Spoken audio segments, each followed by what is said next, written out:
क्षेत्र से हुई कार चोरी का खुलासा करते हुए पुलिस ने आरोपियों को गिरफ्तार कर लिया है। कार के पूर्व मालिक द्वारा ही अपने साथियों के साथ चोरी करने का षड्यंत्र रचा गया था।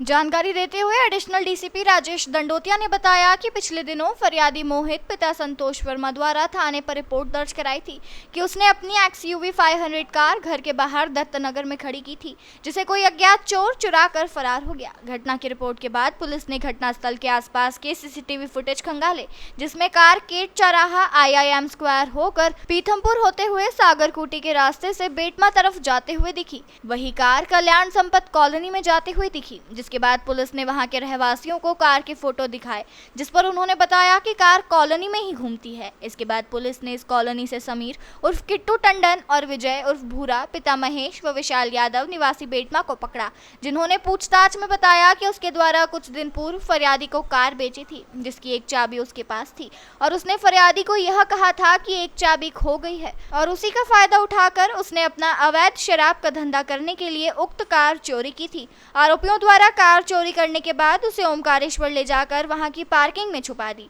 पकड़ा गया मुख्य आरोपी कार का पूर्व मालिक है, जिसने अपने साथियों के साथ मिलकर उक्त वारदात को अंजाम दिया।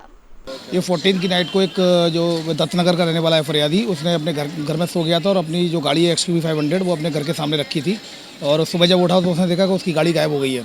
इसमें इसने थाना राजेंद्र नगर में जाकर रिपोर्ट की। राजेंद्र नगर की में लगातार टीमें लगाई गई, इसमें स्पेशल टीमें को टास्क दिए गए।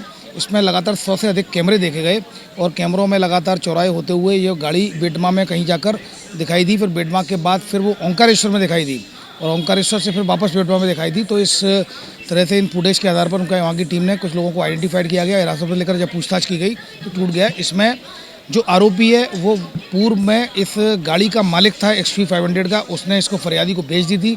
एक चाबी दी थी, दूसरी चाबी अपने पास रख ली थी। इसने अपने 2 साथियों के साथ मिलकर इस घटना को अंजाम दिया और इसको ले गए ओंकारेश्वर की पार्किंग में इस गाड़ी को छुपा दिया। उसके बाद छुपाने के बाद फिर वापस आ गए। फिर जब वापस लेने गए उसको तो गाड़ी ख़राब हो गई, तो टॉर्चन करके उसको बेटमा लेकर आए। लेकिन CCTV फुटेज की मदद से और ग्राउंड इन्फॉर्मेशन की मदद से उस आरोपियों को गिरफ्तार कर लिया गया और गाड़ी बरामद कर ली गई।